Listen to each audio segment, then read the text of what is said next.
Media cover చేస్తుంది. ఆయన ఏ కాంటెక్స్ట్లో చేశాడు అనేది చూస్తే, ఆయన మంగళగిరి సీకే కన్వెన్షన్ హాల్లో నిన్న పహల్గామ్ దాడిలో చనిపోయిన మన పౌరులకి ఒక నివాళి అర్పించడానికి ఆ మీటింగు కండోలెన్స్ చేయడానికి చేశారు. అందులో ప్రధానంగా తెలుగు వాళ్ళకు సంబంధించి మధుసూదన్ రావు అని కావలిలో చనిపోయాడు. ఆయన సాఫ్ట్వేర్ ఇంజనీర్గా బెంగళూరులో పనిచేస్తున్నారు. వాళ్ళ భార్య వాళ్ళ పిల్లలంతా మాట్లాడారు. అట్లాగే వైజాగ్ సంబంధించి చంద్రమౌళి అని సీనియర్ సిటిజన్, ఆయన బ్యాంక్ రిటైర్డ్ ఎంప్లాయీ, ఆయన చనిపోయారు. ఆయనతో కూడా ఉన్న వాళ్ళు అందరూ పరిగెత్తగలిగారు, కానీ ఆయన పరిగెత్తలేకపోయాడు. ఆయనకి హార్ట్ ప్రాబ్లం ఉంది. అలాగా ఆయన్ని కాల్ చేశారు.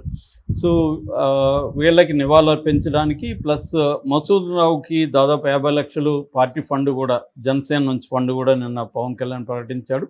ఈ నేపథ్యంలో పవన్ కళ్యాణ్ మాట్లాడుతూ, కాశ్మీర్ మనది, దీంట్లో ఎటువంటి వివాదం లేదు, అట్లాగే కాశ్మీర్లో జరిగిన పహల్గామ్కి ప్రధాన కారణం పాకిస్తాన్ టెర్రరిస్టులే, దీన్ని కూడా కొంతమంది రాజకీయం చేస్తున్నారు, మీరు రాజకీయాల కోసం దేశ భద్రతను తాకట్టు పెట్టకండి, కాంగ్రెస్ నాయకులు కొంతమంది పాకిస్తాన్ భాష మాట్లాడుతున్నారు, పాకిస్తాన్ లాంగ్వేజ్ అన్నాడు ఆయన, పాకిస్తాన్ భాష మాట్లాడుతున్నారు.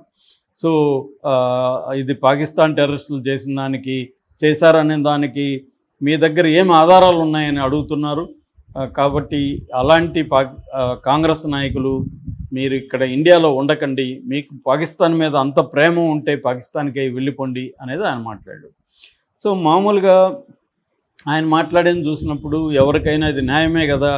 ఇప్పుడు పాకిస్తాన్ టెర్రరిస్టులు అనే/టెర్రరిజం అనేది ఇండియాలో పాకిస్తాన్ హ్యాండ్ లేకుండా టెర్రరిజం ఎప్పుడు లేదు.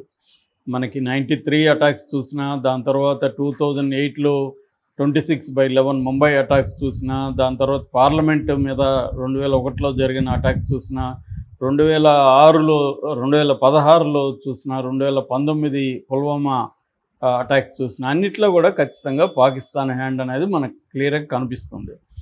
సో అలాంటప్పుడు ఈ సంఘటనలో పాకిస్తాన్ హ్యాండ్ లేదు అని చెప్పడానికి వాళ్ళ దగ్గర ఏమి ఆధారాలు లేవు, కాంగ్రెస్ దగ్గర ఎటువంటి ఆధారాలు కూడా లేవు.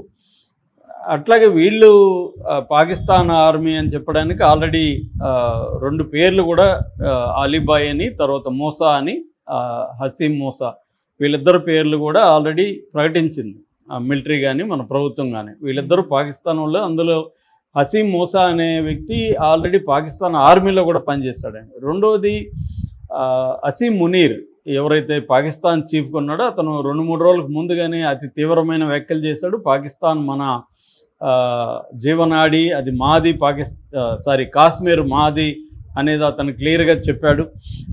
అట్లాగే 2 నేషన్ల థియరీ చెప్పి ముస్లింలంతా రెచ్చగొట్టే ప్రయత్నం కూడా అతను చేశాడు. సో క్లియర్గా అతను ఒక సిగ్నల్ ఇచ్చాడు. ఆ సిగ్నల్ ప్రకారమే ఇక్కడ ఆల్రెడీ 1.5 year బ్యాకే ఈ మూసా అండ్ అలీబాయ్, సో ఈ మూసా అండ్ అలీబాయ్ ఇంకొంతమంది టెర్రరిస్టులు 1.5 year బ్యాకే మన ఇండియాలోకి ఫెన్సింగ్ని బ్రేక్ చేసి వచ్చారు. అక్కడి నుంచి వీళ్ళు అనేక దాడుల్లో కూడా పాల్గొన్నారు అనేది చెప్తున్నారు. క్లియర్గా ఇది పాకిస్తాన్ ప్రేరేపిత ఉగ్రవాదం అనొచ్చు, లేదా పాకిస్తానే డైరెక్ట్గా కూడా ఉగ్రవాదం తయారు చేసి మన దేశంలోకి పంపిస్తుంది. చాలామంది మన సీనియర్ డిఫెన్స్ పర్సనల్స్ అభిప్రాయాలు మనం వింటే, అసలు టెర్రరిస్ట్ అంటే పాకిస్తాన్ ఆర్మీనే నిజమైన టెర్రరిస్ట్ అనేది వాళ్ళ అభిప్రాయం. పాకిస్తాన్ ఆర్మీనే వీళ్ళకి అందరికీ ట్రైనింగ్లు ఇచ్చి, అసలు ఈ ఎల్ఈటి అంటే లష్కర్ ఈ తోయిబా లాంటి సంస్థల్ని క్రియేట్ చేసేది పాకిస్తాన్ ఆర్మీనే. ఆ సంస్థ లాంటిదే ఇప్పుడు చేసిన ఈ టెర్రరిస్టు మన దాడులు ఏవైతే ఉన్నాయో అది కూడా వాళ్ళదే. ద రెసిస్టెన్స్ ఫోరం అంటారు, ఫ్రంట్ అంటారు, రెసిస్టెన్స్ ఫ్రంట్, TRF.